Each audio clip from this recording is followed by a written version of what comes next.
Hello everyone, welcome to my another blog. মই আজি ইছান মই আজি আপোনালোকৰ মাজলৈ লৈ আহিছোঁ আজি ৰেচিপি দুটা মই শ্বেয়াৰ কৰিম সেয়ে বনাব লৈছোঁ পনীৰ আৰু ঔটেঙা মাছৰ জোল এয়া ঔটেঙা লৈ ললো আৰু এইফালে মই ঔটেঙাখনি কাটি ললো আৰু এইফালে সৰু মাছ কেইটামান ললো আৰু এইফালে কুকাৰত মই দি দিলো ঔটেঙা কাটা ঔটেঙা আৰু এইফালে আলু মই কেইটামান লৈ লৈছিলো আৰু হেহে মই কুকাৰত এয়া বইল কৰিবৰ কাৰণে দি দিম আৰু এইখিনি পানী যে দেখিছে সেইখিনিও মই এড কৰিম কাৰণ পানীখনি মই পিছত এই পানীখনিয়ে ইউজ কৰিবৰ কাৰণে ভাল হ'ব বা সুবিধা হ'ব আৰু ইফালে মই মাছখনিও ফ্ৰাই কৰিম লগতে কুকাৰটো মই এতিয়া হুইসেল মাৰিবৰ কাৰণে দি দিলো ইফালে মই মাছ কেইটা ফ্ৰাই কৰি লওঁ মাছ ফ্ৰাই কৰা হৈয়ে গৈছে অলপ বাকি আছে আৰু এইখিনি ফ্ৰাই হৈয়ে গ'ল অলমোষ্ট এতিয়া মই প্লেটত এইখিনি উঠাই ৰাখিম তাৰ পিছত যিখিনি মই ঔটেঙা আৰু আলু বইল কৰিব দিছিলো সেইখিনি হৈ গৈছে এতিয়া মই এইখিনি উলাই প্লেটত ৰাখিম আৰু আলু কেইটা যিখিনি কাটি ৰাখা আলু আছিলে সেইখিনি মই এক্সট্ৰা কৰি উলাই লম কাৰণ আলুখনি মই পিটিকাৰ দৰে অলপ বনাই ল'ব লাগিব তাৰ পিছত তাত অকমান পানী দি কিনে পিটিকা বনাই লম আৰু এইখিনি যে পানী দেখিছে এইখিনি ঔটেঙা আৰু আলু হুইসেল মাৰিব দিয়া পানীখনি আৰু এইখিনি ঔটেঙা হৈ গ'ল এইফালে আলুখনি মই এতিয়া পিটিকা কৰি লম তাত অকমান পানী মিশ্ৰণ কৰি লৈ লম তাৰ পিছত মই এই যে বাটিটো দেখিছে হে হৈছে মুগ মসুৰৰ অকমান বইল দাইল এইখিনিও ইয়াতে মই দিলো কেইটামান জলকীয়া পিয়াজ আৰু নহৰু তাৰ পিছত দিলো হালধি জিৰা জালুকৰ গুৰি তাৰ পিছত মই দিম অকমান সোৱাদ অনুযায়ী নিমখ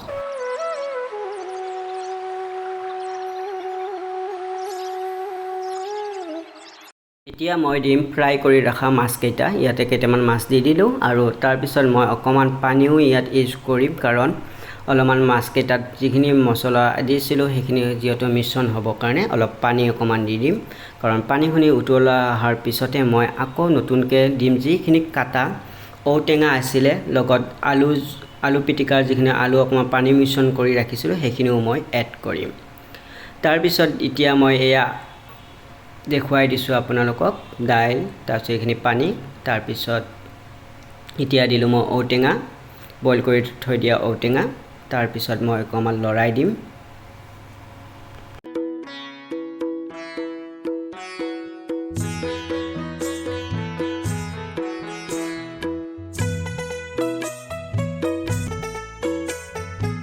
দিলো মই আলু যিখিনি আলু অকমান পানী দি কিনে ঝোল কৰি ৰাখিছিল সেইখিনি মই এড কৰি দিলো তাৰ পিছত দি দিম মই মুগ মসুৰৰ দাইল বইল দাইল হনিও দি দিলো ইয়াতে তাৰ পিছত মই দি দিম যিখিনি ঔটেঙা আৰু আলুৰ যিখিনি মই হুইসেল মাৰিব দিয়া পানী ৰাখিছিলো সেইখিনি পানী মই এতিয়া ইয়াতে এড কৰি দিম কাৰণ মই বেলেগ পানী ইউজ নকৰো কাৰণ খাবলৈ ইমান এটা সোৱাদ নালাগিব কাৰণ টেঙা অকমান যিটো ঔটেঙা টেঙাৰ জোল হয় সেইখিনি যাতে সোৱাদ নালাগিব সেই কাৰণে মই হুইসেল মাৰা পানীখনি ৰাখি থৈ দিছিলো আৰু আপোনালোককো মই কৈছিলো হেহে এয়া মই দি দিলো আৰু অকমান জোলটো হ'বৰ কাৰণে মই অকমান উতলিয়া আহিবৰ কাৰণে দিলো আৰু লগতে অলপ পিছতে মই দি দিম ধনিয়া পাত ইউজ কৰিম তাৰ পিছত আৰু মই একো তেনেকুৱা মছলা ইউজ নকৰো আপোনালোকে দেখিছে বেলেগ একো দিয়া নাই এয়া এতিয়া মই অকমান ধনিয়া পাত দি দিলো তাৰ পিছত অলমোষ্ট ঔটেঙা মাছৰ টেঙাৰ জোল হৈ গ'ল ইফালে মই পনীৰ বনাবৰ কাৰণে অলমোষ্ট ৰেডি কৰি ৰাখিছো সকলোখিনি মই দেখুৱাই আছো আকৌ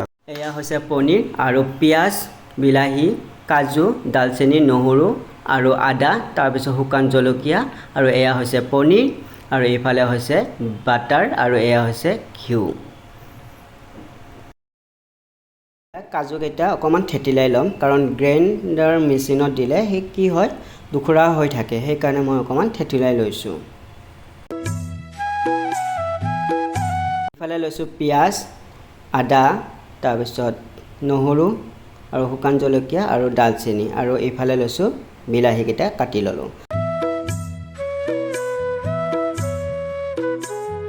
আহি গৰম হৈ গৈছে এতিয়া মই বৰ্তমান দি দিম তেল ৰিফাইন তেল তাৰ পিছত দি দিম পিয়াজ আৰু আদা যিখিনি নহৰু কাজু সকলোখিনি মই ইয়াতে অকমান ভাজি লম আৰু তাৰ পিছত মই বিলাহীও দি দিম একেলগে সেইখিনিও ভাজি লম তাৰ পিছত মিক্সাৰ গ্ৰাইণ্ডাৰত মই এইখিনি পিচি লৈ লম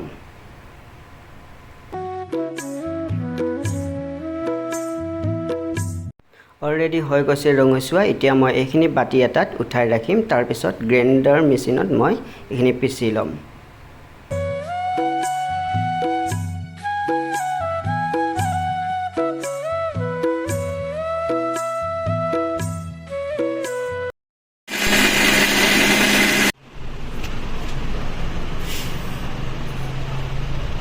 মই এতিয়া বাটাৰ দি দিম ইয়াতে, কাৰণ মই তেল ইউজ নকৰোঁ, ঘিউ আৰু বাটাৰহে ইউজ কৰিম অনলি। তাৰপিছত মই দি দিম ইয়াতে জিৰা আৰু ডালচেনি। জিৰা আৰু ডালচেনি, ইলাচি, লং এইখিনিহে দি দিম মই একেবাৰে ইউজ নকৰোঁ। আৰু এয়া হৈছে ডালচেনি, এয়াখিনি মই দি দিম। এইখিনি পিচি লোৱা নাই, কাৰণ মই এনেকৈ গোটাই দি দিম।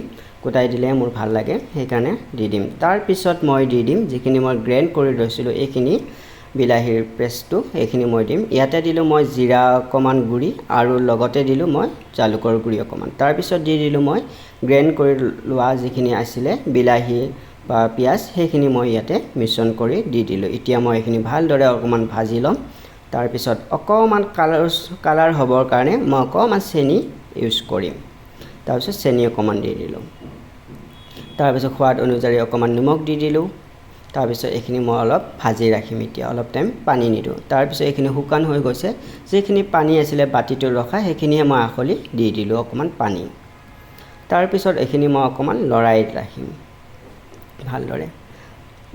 ইয়াতে দি দিম মই অকণমান টমাটৰ চচ, কাৰণ কালাৰটো ধুনীয়া দেখিব হ'ব। আৰু ইয়াতে দিলোঁ মই অকণমান ঘিউ ইউজ কৰিলোঁ। মই কোনো ৰেড চিলি বা কিবা এনেকুৱা বেলেগ মছলা ইউজ কৰা নাই। আপোনালোকে হয়তো দেখিছে মই বনাই থাকোঁতে যিখিনি লাগে সেইখিনিয়ে মই দেখুৱাইছোঁ। তাৰপিছত মই এতিয়া এইখিনি হোৱাৰ পিছত অকণমান পানী এড কৰিম। তাৰপিছত মই কাটা পনীৰটো মই ইউজ কৰিম। পনীৰ মই কোনো ফ্ৰাই কৰি ৰখা নাই, যেনেকৈ আছে তেনেকৈ মই পিচ কৰি ৰাখিছোঁ। আৰু এইখিনিয়ে পনীৰ মই এনেকৈ এড কৰি দিলোঁ।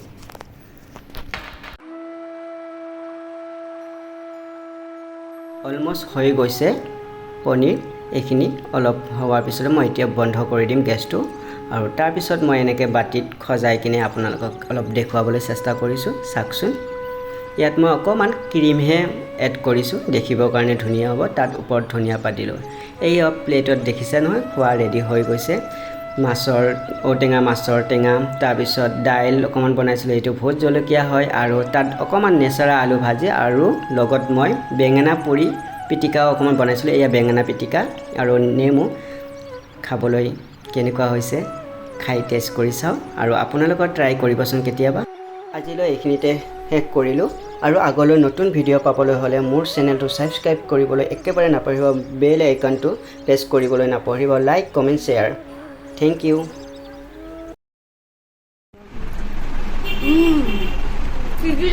ইয়াতে বহুত টেষ্টি হৈছে।